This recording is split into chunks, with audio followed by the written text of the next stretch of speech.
Madame, Monsieur, bonsoir. Voici les titres de l'actualité de ce lundi 6 novembre.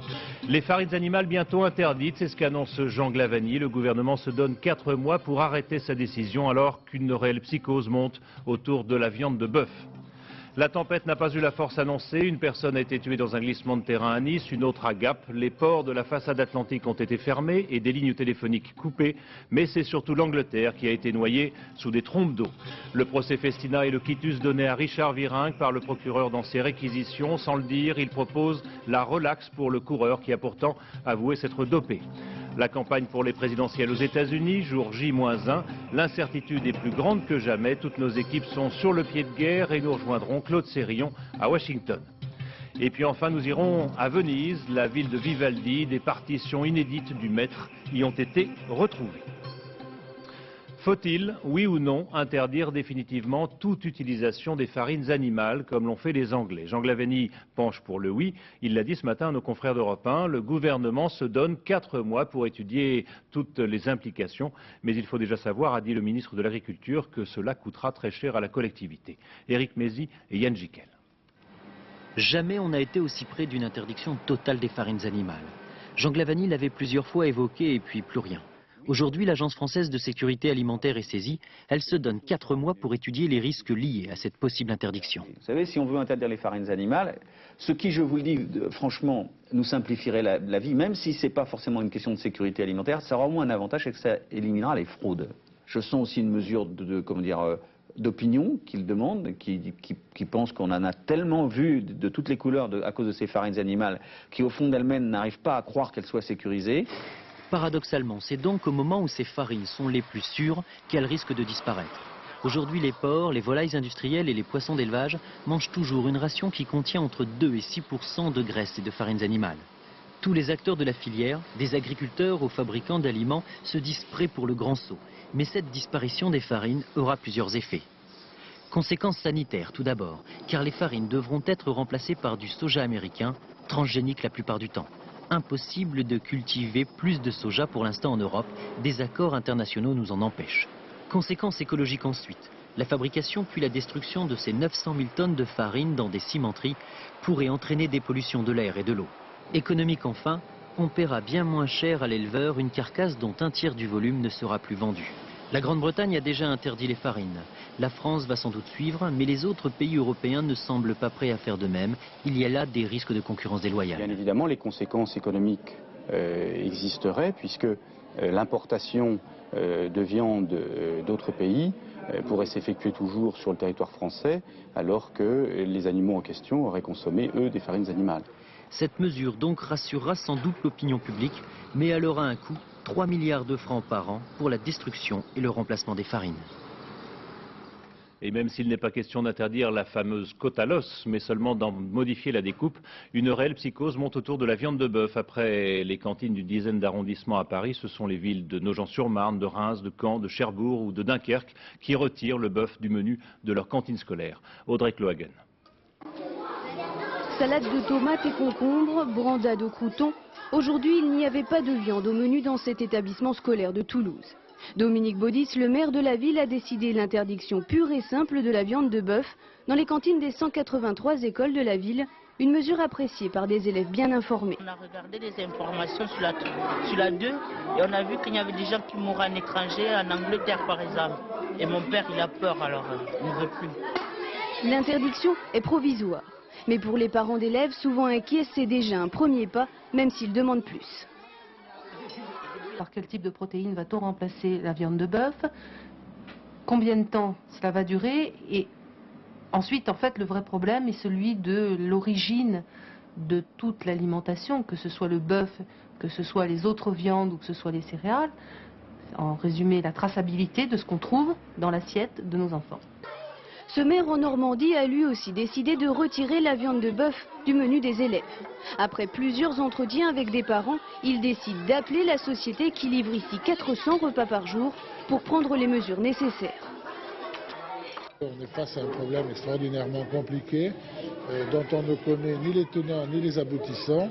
Et tant qu'on n'aura pas des informations un peu plus éclairante, je ne changerai pas ma position. Ce soir à Toulouse comme à Pont-Audemer, il semble que face à l'inquiétude de la population, les élus aient choisi la prudence. Ils savent qu'en cas de problème, leur responsabilité d'élus serait engagée. Ils attendent donc les résultats définitifs du gouvernement. Ce soir, le ministère de l'Agriculture annonce que 3 nouveaux cas d'ESB ont été décelés dans le Morbihan, le Finistère et la Haute-Saône. Cette psychose autour du bœuf ne va pas sans handicaper un peu plus la filière viande, déjà largement touchée par la crise de la vache folle. La FNSEA réunit demain une cellule de crise pour tenter d'enrayer ce mouvement. Des professionnels qui dénoncent par ailleurs le laxisme de Bruxelles en matière d'étiquetage, par exemple, par rapport à une réglementation française beaucoup plus exigeante. Marie-Pierre Samitier et Christian Gallet. Depuis 1996, la filière bovine française s'est imposée à elle-même des règles très strictes en matière de traçabilité. Pour cela, elle a investi beaucoup d'argent. Chaque bête est identifiée. Sont inscrits le numéro du cheptel et toutes les informations sur la bête, ce qui permet d'indiquer au consommateur le lieu où l'animal est né, où il a grandi, où il a été abattu. Or, depuis le 1er septembre, la réglementation européenne sur l'étiquetage est plus laxiste. Seul doit être indiqué le lieu où l'animal a été abattu, ce qui provoque la colère des associations de consommateurs. Vous faites venir un animal de Belgique ou d'Allemagne, s'il est abattu en France, vous aurez abattu en France, pour le consommateur, ça voudra dire que c'est de la viande française. Il y a confusion possible. Absolument. Difficile alors de savoir comment les vaches ont été engraissées à l'étranger. Autre problème, l'étiquetage européen n'impose plus de préciser le type racial. Si c'est une race à viande, nourrie au champ, race mixte ou race laitière. Or, on sait que ce sont les races laitières qui sont les plus contaminées par le SB, la maladie de la vache folle. La suppression de cette indication provoque la colère des éleveurs du Limousin, spécialistes de la race à viande.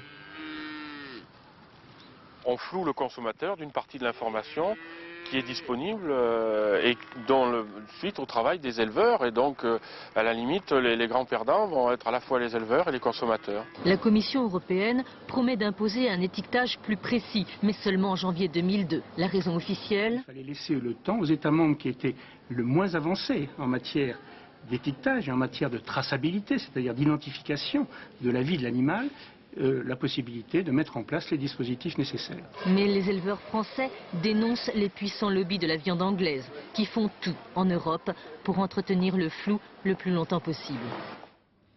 La tempête, largement annoncée par Météo France, aura été moins forte que prévu.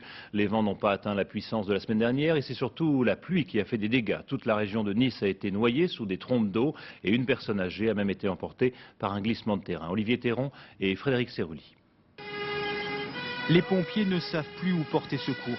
Ils sont intervenus près de 1000 fois. Mais c'est tout le département des Alpes-Maritimes qui prend l'eau. En quelques heures seulement, la plupart des fleuves côtiers sortent de leur lit, arrachent des morceaux de route, inondent des quartiers. C'est la tempête éclair. Les pluies violentes imbibent les talus, plus rien ne tient.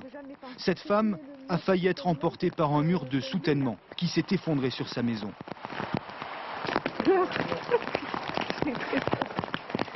J'ai très peur. Parce que c'est après qu'en réalité, ça aurait pu être mon fils.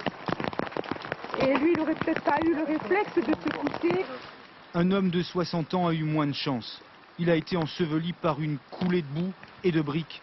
Ce sera la seule victime de la journée. Au CODIS, les pompiers gèrent au mieux ce département qui déborde.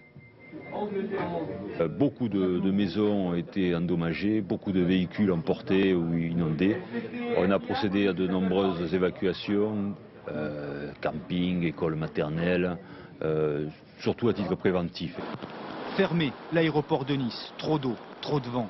47 vols ont été annulés. Ce soir, une piste est toujours coupée. Et puis, soudainement, la pluie s'est arrêtée, en milieu d'après-midi. Les services techniques ont commencé à intervenir pour réparer les routes, les lignes téléphoniques, les lignes EDF. Le cauchemar pouvait s'arrêter. La pluie et la boue ont également fait une victime à Gap. La plupart des grands ports de la façade atlantique ont été fermés en raison de la tempête. Des lignes téléphoniques coupées en Basse-Normandie. Un parc animalier noyé en Loire-Atlantique. 8 à 10 000 personnes privées d'électricité dans la Gironde. Et plus de 14 000 habitants de Seine-Maritime qui sont ce soir sans eau potable. Mais ceux qui s'en sortent le moins bien, ce sont les Anglais, déjà touchés par des inondations records à la suite de la première tempête lundi dernier. La situation n'a fait qu'empirer dans tout le pays. Les autorités ont lancé 22 alertes maximales aux inondations et hier soir, 2 personnes ont été tuées par la chute d'un arbre sur leur voiture. Jérôme Motti. Encore une journée dévastatrice en Grande-Bretagne où les inondations ont frappé quelques 3600 foyers et la météo ne prévoit pas d'amélioration. Les opérations de pompage des zones sinistrées se poursuivent jour et nuit. Tous les secteurs alentours sont déjà saturés, explique ce pompier. L'eau ne peut plus aller nulle part. Nous faisons tout pour maintenir le niveau le plus bas possible.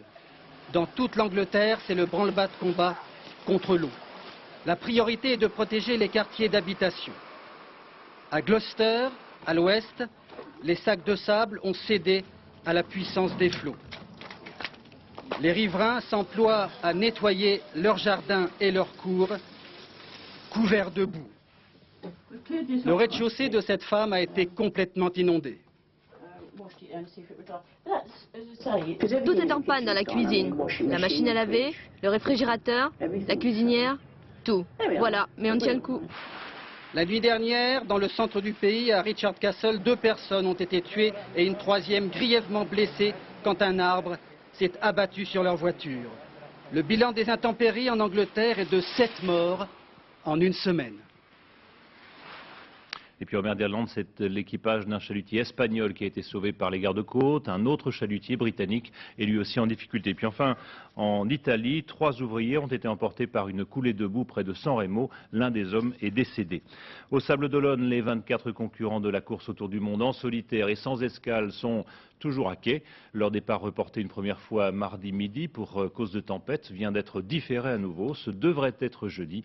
Il faut dire que la situation dans le golfe de Gascogne est assez mauvaise. Un voilier britannique avec 18 personnes à bord s'est retourné ce matin et elles sont en passe d'être récupérées. Alexandre Cara et Thierry Breton. L'écume de la tempête sur les rochers des Sables-d'Olonne. Peut-être aussi l'écume des jours pour ces marins qui s'installent dans la routine d'un départ annoncé et sans cesse reporté. Avis de tempête selon Météo France, avis de prudence selon Philippe Gentot. Là, si on s'entête, on met 3 bateaux sur 4 sur la plage, empilés, donc c'est pas le but du jeu, quoi. Donc là, c'est carrément, ça serait de la folie. Là, ça serait carrément de la folie que d'organiser un départ demain. Chez les navigateurs, on approuve. L'océan a ses raisons que les terriens doivent apprendre à respecter. Ébauche d'une philosophie de la mer avec Thomas Coville. Reporter un départ, c'est tout simplement être humble face aux éléments, face à la mer, face au vent, et que quoi qu'il arrive, la mer sera toujours plus forte, et que je dirais que c'est une juste leçon d'humilité, c'est une juste leçon de sens marin. Thomas Coville et Yves Parlier, ils ont longtemps navigué sur le même bateau, mais cette fois, ils ne sont pas exactement du même bord. Dimanche, on a décalé le départ à mardi parce qu'on disait très fièrement qu'on n'avait pas plié sous la pression médiatique. Maintenant, on en est à reporter le truc jeudi. Jeudi, on va nous dire bon, on va attendre samedi pour que les médias reviennent et que le public soit là. Donc, on est parti dans une histoire qu'on n'est pas encore parti faire le tour du monde. En fin d'après-midi, un petit mot sur le tableau des skippers. Les excuses de Titouan Lamazou, le Vendée Globe est bien une immense épreuve. À tous, je souhaite bon vent. Mais ce n'est qu'un souhait, alors que ce soir, c'est encore un vent mauvais qui balaye les côtes de l'Atlantique. Au large de Cherbourg, la mer s'est relativement calmée et le navire allemand, le seul capable d'intervenir dans une zone contaminée, a pris le large tout à l'heure pour rejoindre la zone de naufrage du Evolison. Il devait prendre à son bord des militants de Greenpeace. Un problème administratif de dernière minute l'en a empêché. Agnès Gardet et Laurent Mida. Le large, direction la zone du naufrage. Le 9h a appareillé juste avant la nuit. Un bâtiment allemand presque providentiel, disent les spécialistes. Remorqueur, bateau-pompier, navire anti-pollution, il est capable d'approcher l'épave et ses produits toxiques en toute sécurité. La particularité de ce bateau, c'est qu'il peut évoluer dans une zone contaminée. En fait, tout le navire est en surpression, ce qui empêche l'air contaminé de pénétrer à l'intérieur. Masques, combinaisons étanches, ainsi seront équipés les scientifiques qui ont embarqué à bord du navire. Une tenue sophistiquée pour des manipulations délicates, car c'en est fini des éprouvettes et des simulations en laboratoire. Pour la première fois, des prélèvements et des analyses seront effectués au plus près de l'épave. Là, nous allons aller à l'aplomb de l'épave. Et le fait d'aller à l'aplomb de l'épave va nous permettre de déterminer avec précision ce qu'il y a, ce qui fuit de l'épave. Styrène ou fioul lourd, personne n'est encore fixé sur la nature des fuites, pas même Greenpeace. Greenpeace qui devait embarquer sur le Neuwirk, le préfet s'y était engagé. Mais ce soir, au nom d'une question administrative, ils sont restés à quai, perplexes et frustrés. Le bateau écossais, là, il est toujours bloqué. Le Neuwirk est sous la responsabilité des autorités allemandes. Le problème ici est évidemment géré par les autorités françaises. Et donc, à un moment donné, il y en a une des deux qui doit prendre l'ascendant sur l'autre et être complètement responsable de l'ensemble des opérations. C'est en discussion. Tant que ce n'est pas réglé, c'est une complication pour Greenpeace de pouvoir monter à bord. L'heure n'est pas à la polémique, en tout cas pas encore. Rendez-vous est pris demain avec la préfecture maritime pour trouver un moyen de rejoindre le navire allemand. Le procès Festina, dans ce réquisitoire, le procureur a requis les peines les plus dures contre Bruno Roussel et Willy Voet, le directeur sportif et l'ancien soigneur de Festina. En revanche, Richard Virenque, malgré ses aveux, se trouve épargné. Dominique Verdeillan et Alain Poirier. Richard Virenque a retrouvé le sourire des jours de victoire. Épargné vendredi par les avocats des parties civiles, le coureur est aujourd'hui blanchi par le procureur. Durant l'instruction, Gérald Vincenot avait requis un non-lieu. Richard Virenque, dit-il, a été mis hors de cause par 4 coureurs quant à son rôle d'intermédiaire entre Voet et les coureurs. Je requiers la relaxe. Exit le champion, reste Bruno Roussel, le directeur sportif. 18 mois avec sursis, Roussel sonnait d'être ainsi placé par le magistrat au sommet d'une hiérarchie et hérité de voir Richard Virenque s'échapper du dossier. Normal, je sais pas. Pour ceux qui, comme moi, étaient à l'intérieur de l'équipe, ça peut être dur à accepter, mais bon, la justice, c'est autre chose. Vous semblez accuser le coup. Oui. Sonné aussi Willy Voet, 14 mois avec sursis, lui aussi a peur de payer pour les coureurs. C'est quand même eux qui ont toujours été les demandeurs. Nous, on avait l'impression de faire notre travail. Malgré tout. Le parquet poursuit Gérald Vincenot et ni un justicier ni un censeur moral. Un seul point commun semble rapprocher du président du tribunal. Le dopage s'est bien généralisé. Le premier coureur en avoir parlé, rappelle le procureur, est Faustocopie. C'était dans 1960. Un autre procès, celui de Xavier Tibéri et de son célèbre rapport sur la francophonie, facturé 200 000 francs au Conseil général de l'Essonne. Un procès en appel au cours duquel l'avocat général demande l'annulation pure et simple de la procédure qui vise l'épouse du maire de Paris. Après 40 mois de pouvoir et une rentrée difficile, la gauche plurielle prépare son grand sommet. Demain, on y parlera répartition du fruit de la croissance, indexation du SMIC ou augmentation des minima sociaux, le tout sur fond de prochaines campagnes électorales. Jeff Wittenberg, Alban Mikosi et Jean-Louis Bousser. C'est demain le sommet de la gauche plurielle, vous êtes au courant, non ? C'est peut-être demain, mais le programme, on le connaît dès aujourd'hui. Car il y a du pain sur la planche pour ce sommet de la gauche plurielle. Ces derniers temps, les querelles de famille ont eu tendance à se multiplier. Vous savez, la gauche plurielle, c'est un couple, mais un couple à 5. Alors à 2, c'est déjà pas facile. À 3, ça peut même être compliqué. Alors à 5, il faut effectivement tenir compte de toutes les singularités. Certains sujets vont permettre à tout le monde de se mettre d'accord. Le SMIC en premier lieu. Toute la gauche souhaite le voir sinon indexé, tout au moins lié à l'évolution de la croissance.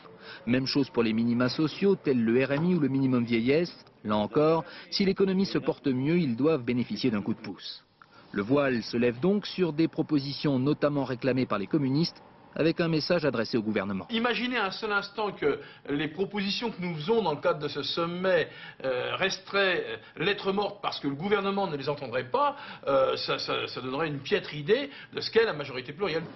Une majorité qui restera divisée sur la question du mode de scrutin.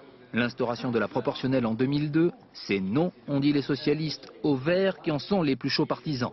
Proportionnelle, nucléaire, les Verts seront d'ailleurs les plus critiques demain au sommet de la gauche. Figurer sur la photo de famille ne leur suffit plus. Un coup avec le Parti communiste, on dit finalement le nucléaire on peut continuer. Puis avec les Verts, on dit on vous lâche Superphénix.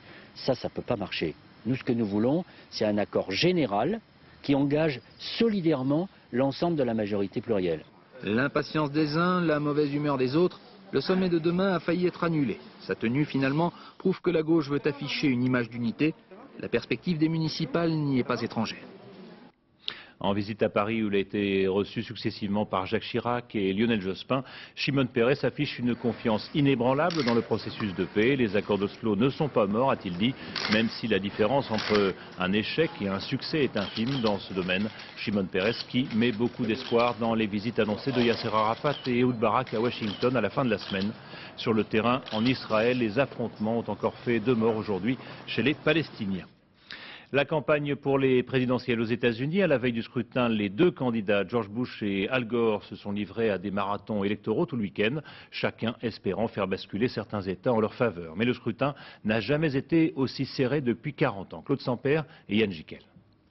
Le suspense va durer jusqu'au bout.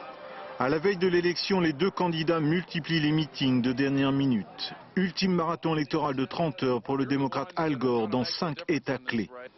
Même parcours du combattant pour le républicain George W. Bush. Dans sa dernière semaine, il a visité pas moins de 16 États. Selon le dernier sondage Ipsos pour France 2, l'écart entre les 2 hommes est toujours aussi serré. 48% d'intention de vote pour Bush, 46% pour Al Gore, 2 points d'écart en sachant que la marge d'erreur de ce type de sondage est de 5 points. Et lorsqu'on nous demande aux Américains s'ils préfèrent un président honnête ou un président capable, la réponse est sans appel. 59% des personnes interrogées souhaitent comme président quelqu'un d'honnête et de moral, 38% quelqu'un de capable et d'efficace. Des chiffres qui marquent peut-être la volonté de tourner la page des épisodes Clinton-Lewinsky. Cette volonté majoritaire de voir la dimension d'honnêteté prendre le dessus sur la dimension de compétence, c'est le résultat de 2 facteurs. D'abord, c'est probablement une façon de montrer qu'on veut passer à une autre étape après 8 ans de présidence Clinton. C'est aussi la volonté d'exprimer, comme dans beaucoup d'autres démocraties, le fait que les politiques incarnent d'abord une dimension de moralité. Et c'est probablement là la démonstration que cette prochaine élection sera une élection de rupture par rapport à ce que nous avons connu. Au dernier jour de cette campagne particulièrement serrée, les électeurs semblent en tout cas très déterminés sur les priorités du prochain président. L'éducation et le rôle dirigeant des États-Unis dans le monde sont les 2 points essentiels. Viennent ensuite les problèmes de l'assurance maladie et des retraites. Al Gore et George W. Bush n'ont plus maintenant que quelques heures pour convaincre. Et vous pourrez retrouver tous les détails de ce sondage dans le journal Libération demain. L'une des incertitudes de ce scrutin, c'est bien sûr la participation, traditionnellement très faible aux États-Unis. Le candidat démocrate et son épouse ont encore lancé un appel au vote. Il faut dire que dans son propre État, le Tennessee, Al Gore n'est même pas sûr de l'emporter. Dorothée Oliéric et Alain Dubas.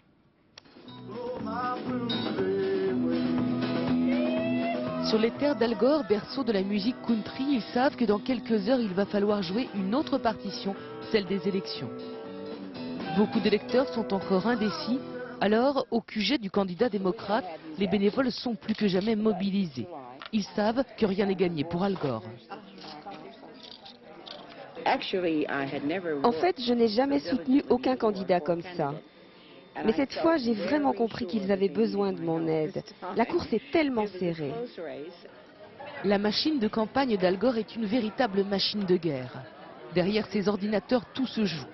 Pour la chasse aux derniers électeurs, il y a même des compartiments top secrets que nous ne pouvons filmer. Dans cette salle, des millions de courriers électroniques sont envoyés.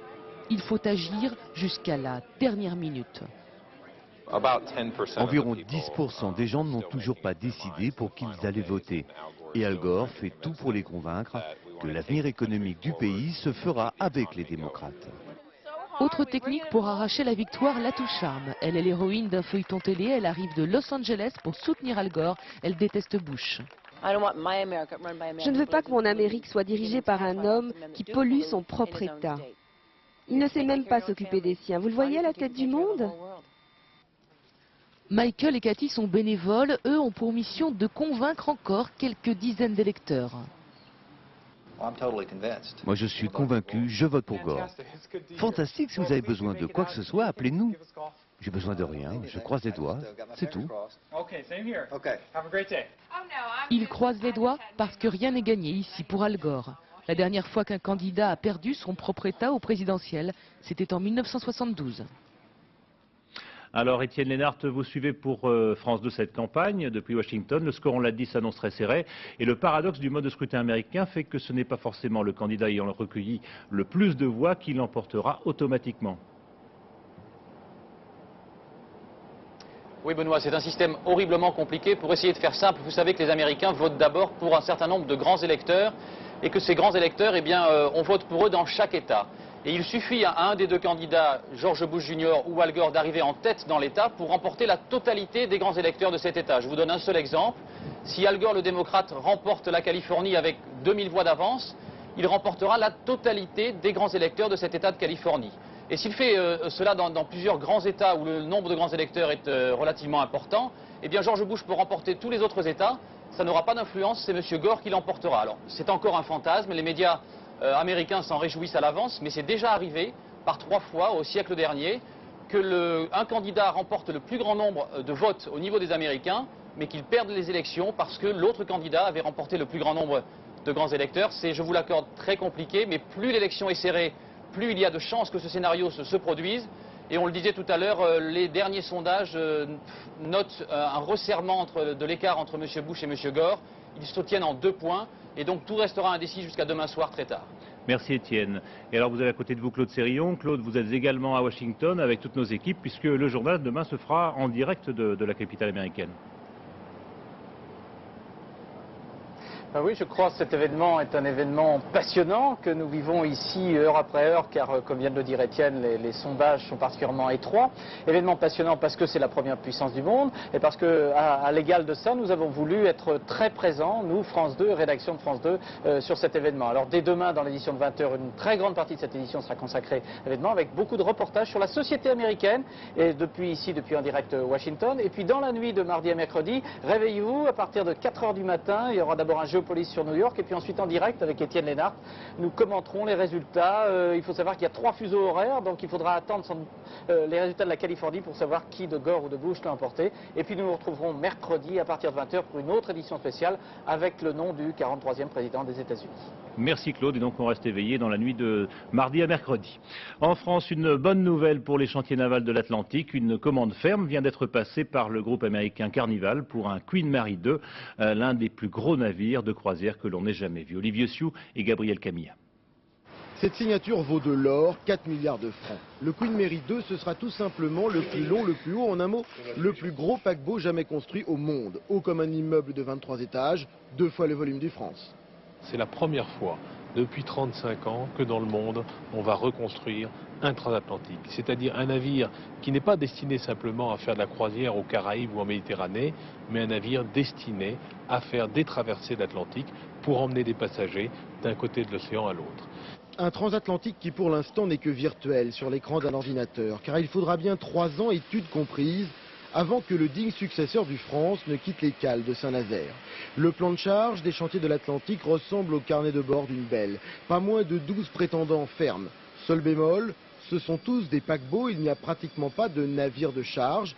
La monoculture, comme on dit, guetterait-elle les chantiers? La position pour l'instant de l'État français, c'est de donner des subventions dégressives pour les navires de charge. Comme Saint-Nazaire est un monoproduit, le paquebot, il n'y aurait donc plus de subventions pour les paquebots.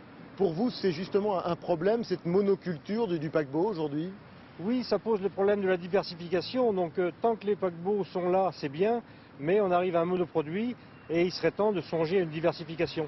Un souci partagé par le maire de Saint-Nazaire. Joël Batteux n'a pas oublié le marasme économique d'il y a seulement 5 ans, avec un taux de chômage à 20%, d'où sa vigilance sur le maintien des aides de l'État. Je crains que le gouvernement, à l'heure actuelle, hésite sur ce sujet. Alors, je conçois que ces aides à la construction navale sont lourdes dans le budget de l'État, c'est clair, mais elles sont aussi lourdes dans le budget allemand que dans le budget italien, espagnol, que français. Et je ne souhaite pas que le gouvernement français donne à nos amis allemands, italiens, espagnols des leçons de libéralisme. Les Nazériens, eux, ne boudent pas leur plaisir et comme un bonheur n'arrive jamais seul, ils ont appris ce même lundi la commande par une compagnie américaine d'une 50aine d'Airbus. Des Airbus, eux aussi, en partie construits à Saint-Nazaire. Une attaque de fourgon à Saint-Laurent-du-Var dans les Alpes-Maritimes. 2 convoyeurs de fonds ont été blessés lors de l'attaque au lance-roquettes de leur fourgon blindé. Gilles Marinet. Un poids lourd à l'avant, une camionnette pour bloquer la retraite. L'embuscade a stoppé le fourgon blindé quelques secondes. Juste le temps pour les braqueurs d'ajuster le tir d'un lance-roquette. Le projectile, une charge creuse conçue pour traverser le blindage et disperser des éclats à l'intérieur. 2 des 3 convoyeurs sont blessés, à la face et aux mains. Le commando, une demi-douzaine d'hommes cagoulés, va les expulser du véhicule et les rouer de coups avant de s'emparer de plusieurs sacs. En s'enfuyant, ils abandonnent le lance-roquette. L'agression a eu lieu dans une zone industrielle à 300 mètres seulement de l'arrivée au dépôt. Pour les convoyeurs, c'était la fin de la tournée matinale. Les fourgons de la société Sasias ont subi 5 attaques depuis le mois de juin. 1 mort et plusieurs blessés. Aujourd'hui, dans la région sud-est, c'était le 11e braquage de fourgons depuis le début de l'année. Les jours des 2 blessés ne sont pas en danger. Le montant du vol, lui, n'a pas été révélé. En Angleterre, les chirurgiens de l'hôpital Sainte-Marie de Manchester se sont engagés dans une opération des plus délicates, séparer les 2 sœurs siamoises, Judy et Marie. On sait déjà que Marie ne devrait pas survivre à cette opération puisqu'elle se servait du cœur et des poumons de sa sœur siamoise. Tout l'enjeu est donc de réussir à sauver Judy. Laurent Boussier. C'est donc dans le bloc opératoire pour nouveau-nés de cet hôpital de Manchester que depuis 9 h ce matin, une vingtaine de chirurgiens, pédiatres, anesthésistes et infirmières procèdent à la séparation chirurgicale des 2 sœurs siamoises, Mary et Jodie. Une opération extraordinairement compliquée. Les 2 sœurs sont jointes par l'abdomen. Le cœur, le cerveau, les poumons de Mary ne fonctionnent pas. Elle ne survit que grâce aux organes de sa sœur qui, elle, s'affaiblit à cause de cette dépendance. Pour réaliser cette opération, les chirurgiens ont donc dû stopper la circulation sanguine de Mary, ce qui évidemment a entraîné sa mort. Seule solution, semble-t-il, pour sauver Jodie et lui donner une chance raisonnable de vivre après la séparation. Spécialiste de ce genre d'opération qu'il a lui-même pratiqué une 12aine de fois, le professeur Spitz en connaît les difficultés. Quelle que soit la qualité des examens médicaux menés avant l'opération, les chirurgiens doivent s'attendre à se retrouver face à quelque chose qu'ils n'ont pas prévu et auquel ils devront faire face. Ça peut d'ailleurs complètement modifier le déroulement de l'opération. En plus d'être difficile, cette séparation est controversée. Les parents des Siamoises, fervents catholiques, et l'association anti-avortement Pro-Life avaient intenté une action en justice pour tenter d'empêcher l'opération. Mais vendredi dernier, les juges de la Haute Cour de Londres ont rejeté la demande, écoutant l'avis des médecins pour qui, sans opération, les 2 sœurs étaient condamnées à court terme. Il y a maintenant près de 11 h que l'opération a commencé et elle devrait se poursuivre au moins jusqu'à minuit ou 1 h du matin. Ça n'est qu'à ce moment-là que l'on saura si elle a réussi, c'est-à-dire si au moins une des Siamoises a survécu. La suite des prix littéraires en France, le prix Médicis a été attribué à Yann Appéry pour son roman baroque et érudit où se côtoient la mort et la musique, un livre intitulé Diabolus in Musica chez Grasset. Et puis le prix Femina va à Camille Laurence pour Dans ces bras-là aux éditions Paul, roman sur l'amour des hommes, de tous les hommes, de la vie d'une femme. Puis c'est aujourd'hui que Roger Pierrefitte nous a quittés à 93 ans. Cet écrivain à scandale, auteur des Amitiés particulières, se plaisait à dire « Les hurlements, ça équivaut pour moi à des applaudissements ».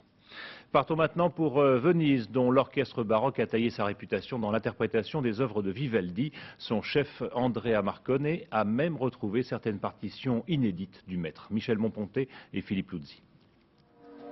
Jeu d'ombre et de lumière, reflets trompeurs, Venise semble parfois n'avoir été construite que pour illustrer la musique de son fils le plus célèbre, Antonio Lucio Vivaldi. Mais avant toute musique, le silence studieux des bibliothèques vénitiennes. C'est là qu'Andrea Marcone, chef d'orchestre, musicologue, a exhumé 3 concertos pour violon oubliés, enfouis dans les strates du temps. Dans les partitions autographes de la Fondation Cini, la lumière vivaldienne allait, après une éclipse de 302 ans, retrouver la surface, allait être jouée, revivre. Comme une bouffée de joie, mais qui pose avec grâce ces nouvelles énigmes aux membres de l'orchestre baroque de Venise. Mais sous leurs doigts, affleure peu à peu un Vivaldi frais, neuf comme contemporain.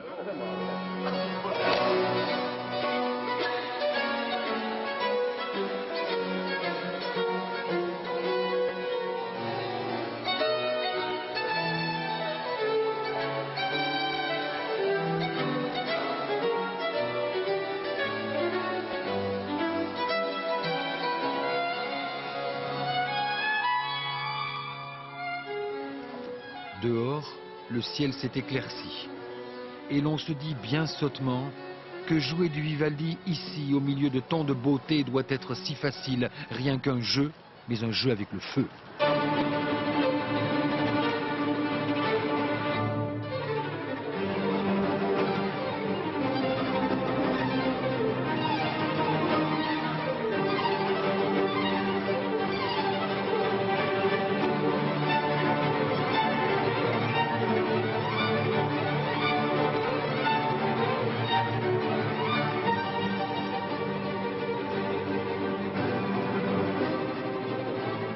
Le long du Grand Canal, le ciel avait encore changé, comme s'il se préparait à accueillir une nouvelle saison.